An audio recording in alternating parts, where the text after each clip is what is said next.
Donc, moi, c'est Mamadou Sen. Donc, je suis instituteur, enseignant depuis octobre 2005. Donc, 15 ans d'expérience. J'ai fait beaucoup de temps dans le métier. Donc, je peux aujourd'hui vous dire à cœur net qu'est-ce que les jeux de respiration ont fait de plus dans ce que je faisais. Qu'est-ce qu'ils ont apporté de positif et que là, je le sens directement. C'est qu'il y a depuis décembre, j'espère faire décembre, j'ai eu contact avec un homme sympa qui a beaucoup de charisme et qui a beaucoup de talent aussi. Qu'un ami m'a mis en lien avec lui, m'a mis dans son groupe de Messenger.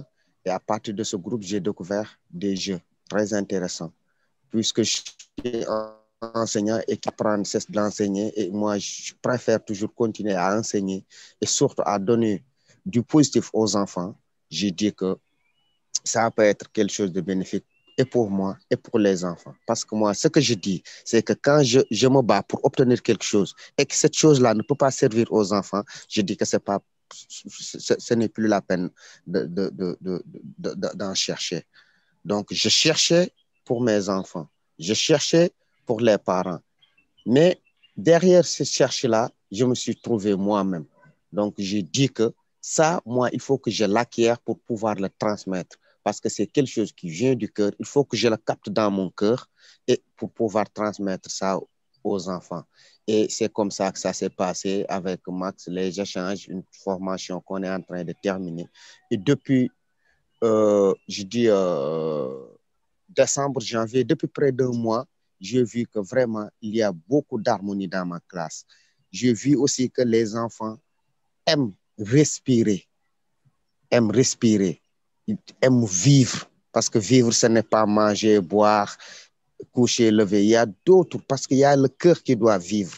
Il y a le cœur qui doit être dilaté pour recevoir toutes les merveilles du monde et pouvoir donner tout ce que le cœur contient de bien et de merveilles. Et c'est ce que les jeux de respiration ont fait à moi. Moi, je suis devenu beaucoup plus souple, beaucoup plus adorable parce que j'ai beaucoup d'amis parce que je suis devenu gentil. Il me dit que moi, tu es gentil. Je lui ai dit merci avec les gestes que je les transmets mon amour à tout le temps.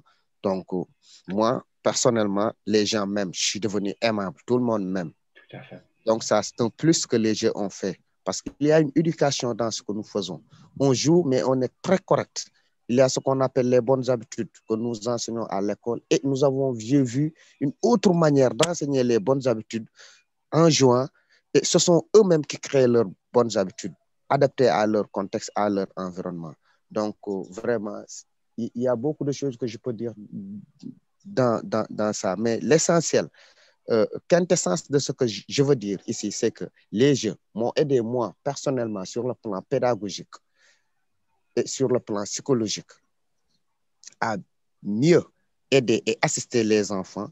Et en retour, j'ai vu que les enfants s'y identifient, s'ils trouvent. Je disais que bien avant que j'appliquais les jeux de respiration, le matin, on était à 50% d'harmonie, d'animation dans la classe. Les enfants étaient presque peut-être fatigués ou bien tristes ou bien stressés et tout ça.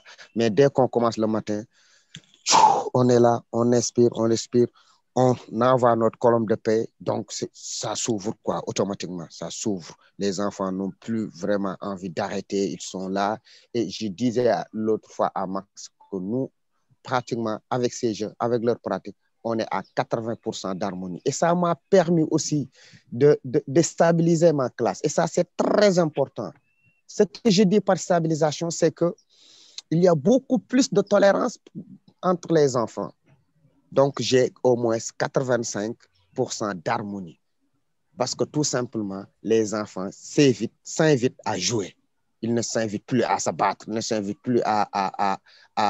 On a chassé ce qu'on appelle l'écocentrisme chez les enfants. Et ça, c'est les jeux, le partage là qu'il a amené. L'autre fois, je recevais 1000 plaintes à la minute. Les enfants venaient me dire, monsieur, il a pris mon bic, monsieur, il a pris mon crayon, monsieur, je n'ai pas vu ma craie, monsieur, où est mon ardoise? Et qu'il y avait beaucoup de problèmes dans la classe. Mais maintenant, là, chaque enfant essaie de donner le meilleur de lui, le mieux de lui à son prochain. Et donc, ça, je l'ai trouvé génial et extraordinaire. Rien que pour cela, je dis un tout grand merci à Max et à son équipe et toute l'énergie qu'il dégage. Donc, je le remercie au nom de notre association que le président lui-même a eu l'occasion et l'aimabilité de s'approprier des jeux et essayer de les transmettre aux élèves de son collège qui sont âgés entre 12 ans et 15-16 ans. Donc, ça aussi, il y a aussi les parents d'élèves qui s'y activent. Il y a des parents, des enfants qui sont dans le cercle, qui vraiment essayent de prendre des photos de leurs enfants pour nous envoyer ça, pour tout simplement nous témoigner qu'ils sont avec nous et qu'ils nous soutiennent. Ils prennent une photo de leur enfant qui envoie leur colombe de paix ou bien qui vraiment pratiquent carrément les jeux. Il y a les parents et les grands-parents, donc c'est une satisfaction.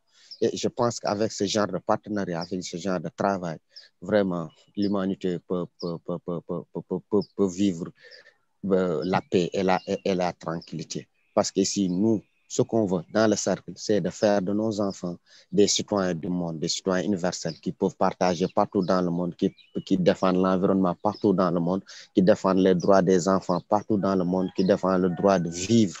Parce qu'il y a vivre, il y a vie. Il y a ceux qui respirent mais ne vivent pas. Ça, on l'a dit dans le recueil de poèmes, Pas de vie. Il y a beaucoup d'enfants qui vivent mais qui ne vivent pas. Et là, Max est en train de régler le problème en transmettant la vie, la vraie vie aux enfants. C'est la vie du cœur, c'est le partage et c'est la bienveillance.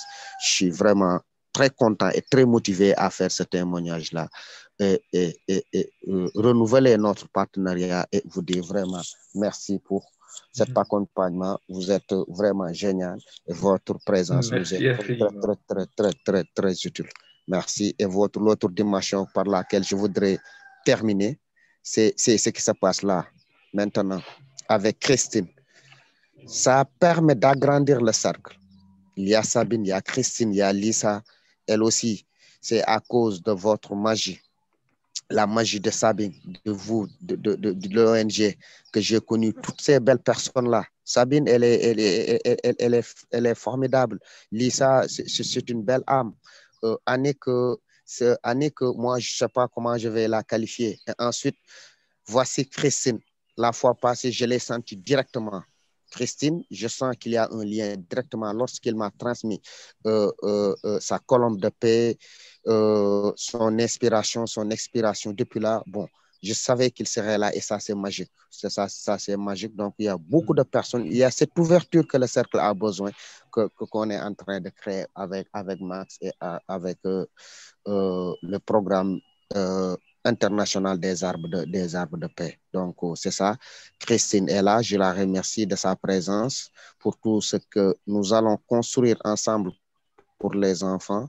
Donc c'est ça. Emmanuel, elle devrait venir. Et tous ces noms que je cite là, je les ai connus grâce à cette plateforme que nous partageons, les échanges que nous partageons et vraiment la ligne sur laquelle je me suis mis avec le grand maître Max d'alors. Le charmant gars. Merci, Max. C'est ça, ouais. Avec grand plaisir, Mamadou. Tu es absolument extraordinaire, Mamadou.